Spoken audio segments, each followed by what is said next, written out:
Welcome back to The Price of Business. This is William Edmunson. In our next segment, this is going to be important if you own or run a business, because if you do, this segment is for you. Neil Chapman is a partner with WP&T Communication, which has offices in Europe and the U.S. He's trained executives in crisis communication in more than 30 countries. His experiences are drawn from responding to crises all around the world. Here in the U.S., he was involved in the Texas City refinery explosion and the BP oil spill in the Gulf of Mexico. Now, he tells me that there are often two sides to the crisis response coin. On one side is the operational response, and on the other side, the communications. But both take planning, preparation, practice, and training. And that's the subject of my discussion with Neil today on The Price of Business. While oil and gas firms know they have to prepare for things to go wrong, the question is, should companies in other industries prepare for what could go wrong in their business? Welcome, Neil. Hey, thanks ever so much for having me, William. I'm glad to have you here. So when I was in business with Hilton and Choice Hotels, and even when I was running Abbey Executive Suites, we made sure that we had a PR firm that we could use if we got into trouble with anything. But a lot of businesses don't necessarily have that in place. Tell us a little bit about the process and what a good company should do. Well, it's a case of, first of all, recognizing that things can go wrong in a business, as you know. Absolutely. But most of those are pretty predictable from an operational level. You can say, hey, we may have a product recall, or we may have a disgruntled customer group. And it's easy to identify the real high-risk problems and issues you might face. And it's really saying, hey, what would we do in that instance? And of course, from a planning point of view, you've obviously got to plan what would you do in order to put the matter right and put things right, say a product recall. Okay, how do we get the product back from the distributor? What sort of level do we do that to? But communications is the other side of that coin, because so often with a crisis, people are desperate for information.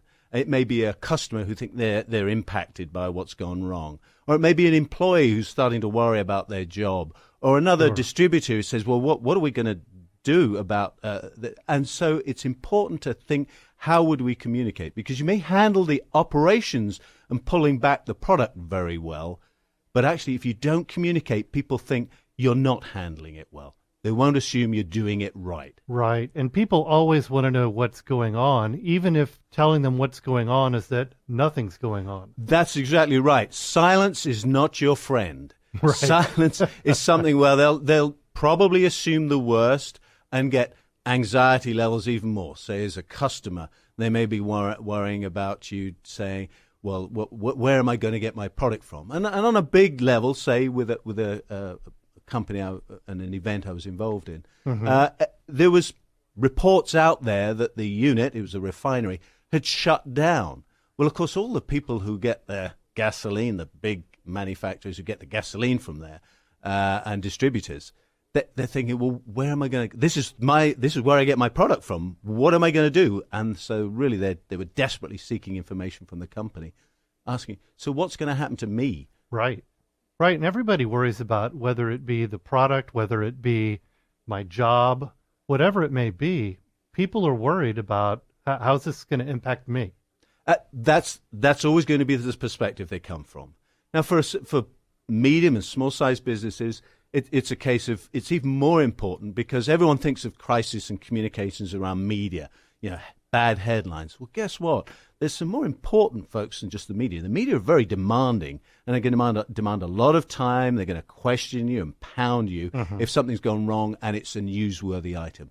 But the problem is the people who are going to be reading that, your clients, your employees, prospective clients, and even people such as politicians and regulators, they're going to be seeing that and forming an impression about what you're doing and your business from those headlines. But it's important to communicate with them directly with different channels, email, telephone calls, and that make the world of difference to the longer-term health of your business. Absolutely. Yeah. Something that I learned early on about if you have a crisis is, yes, the media's there and they're very demanding and they want answers for everything, but you have to be careful about what you tell them because they're only going to either be able to report on what you tell them, Yep. or if you don't tell them, they may speculate.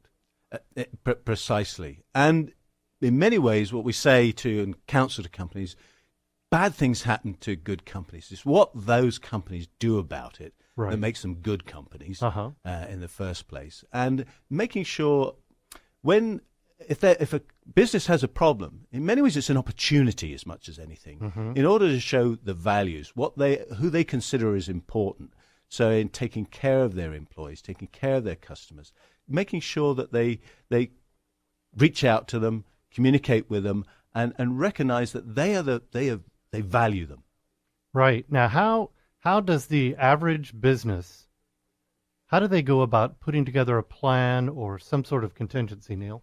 Well, we like to think of 4 elements. So you plan. So you can decide and walk through in your mind and put down on paper, what would we do if? Yeah. But then there's also, who's going to be responsible for this? Who's going to be in charge of this? Very important. And what roles are they going to play? Who's going to be around communications? Who's going to be responsible for that communications? Taking care of our website, making sure it looks the right way when something's gone wrong. Right. Many businesses, to give you an example, find that when something goes wrong, they use the channels of maybe social media, their website, as a marketing channel. It's an important tool. Right. Yeah. Suddenly something's gone wrong, and what people are hearing about it is actually bad news. They've got to change the face of the company, the shop window, just at that point. Not forever, but recognize something might have gone wrong. One holiday company, everybody was reading about this holiday company, that its customers were stranded out in the Middle East on holiday. Right. Well, they're still trying to market holidays out in another part of the world on their website. Oh. It doesn't look right. Yeah, and I can see that, because you have that piece of apparatus in place to market, but you've got to be sensitive about what's going on across your business as a whole. Exactly. Now, going back to those, how we look at things, planning. So what would we do? Then we think of platforms, because so often businesses are communicating through different web platforms, social media channels, Facebook, Twitter, all these different channels that are around there. Even through the media, they use these channels. So how would we manage those in terms of communications? Do we need to change the face, as I mentioned? Do we need to bring down an advertising campaign? Those sort of simple things of what would we do and what would trigger that. Okay, we've got about a minute left. Yeah. So if we can begin to wrap up, and Yeah. then I want to hear a little bit about how people can contact you and your company.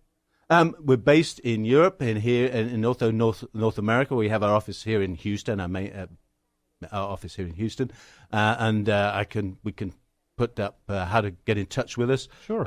You want to give your website? WPNTcommunications.net, and reach out to us, and we'll be able to help if they want to ask us questions and see whether we can help them prepare and think through the plans and prepare for the communications aspect of a crisis. Any closing comments for us?